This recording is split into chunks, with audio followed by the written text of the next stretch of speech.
যারা মসজিদের ইমাম, মসজিদের প্রত্যেকটি খুতবায় সন্ত্রাস এবং জঙ্গিবাদের বিরুদ্ধে বক্তব্য রাখবেন। কোরআন এবং হাদিস দিয়ে বুঝাবেন জঙ্গিবাদ আর সন্ত্রাসের স্থান ইসলামে নাই।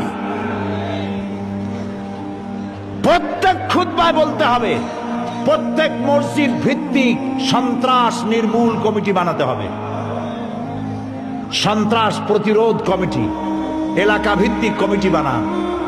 প্রত্যেক মাদ্রাসা, প্রত্যেক স্কুল কলেজ শিক্ষা প্রতিষ্ঠানগুলো ছাত্র ভর্তির সময় শর্ত করবেন, ছাত্র যেখান থেকে এসছে তার এলাকার চেয়ারম্যান এবং এমপির চারিত্রিক সার্টিফিকেট দেখাতে হবে।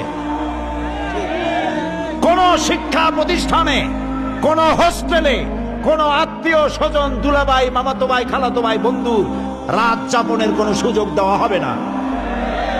যারা বাড়িওয়ালা, আপনাদের বাড়িতে কাকে ভাড়াটিয়া রেখেছেন তাকে দেখতে হবে, তার ছেলেকে দেখতে হবে, তার মেয়েকে, তার ছেলে মেয়ে সম্পর্কে জানতে হবে। ওয়াকিবহাল না হয়ে কাজের মেয়ে, কাজের বুয়া, কাজের ছেলেও রাখবেন না।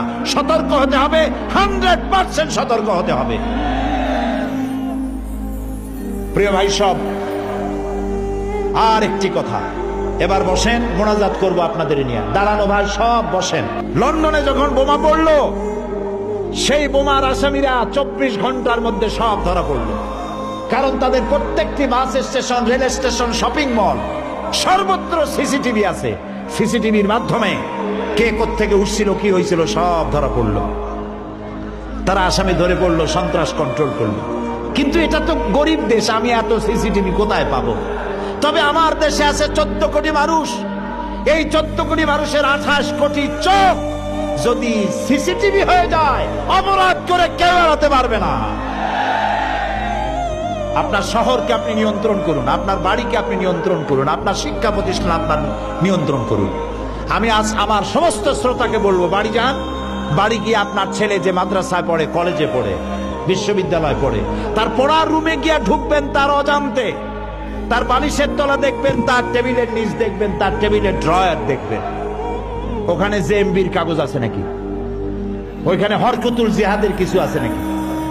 ওইখানে কোনো বইপত্র ওই রকম আছে নাকি? আপনাকে দেখতে হবে। আপনি বাপ, আপনি মা, আপনারা যদি আপনার ছেলেকে না সামলাতে পারেন, কিয়ামতে আল্লাহর কাছে দায়ী হয়ে যাবেন। আপনাকে সতর্ক হতে হবে, খোঁজ খবর রাখতে হবে। অসম্ভব নয় যে আপনার ছেলে মেয়ে, আপনার ছেলে এই কাজে ভুলভাবে বুঝায়া তাকে মিসগাইড করা হয়েছে, হতে পারে। আমরা ওই যুবকগুলির জন্য দোয়া করব যারা আত্মহত্যার জন্য জাহান্নামের পথ বেছে নিয়েছে, আল্লাহর আইন প্রতিষ্ঠার নাম করে না বুঝা। এই যুবকগুলিকে আল্লাহ যেন হেদায়েত করে ফিরে আনে, এই জন্য আমরা আল্লাহর কাছে দোয়া করব।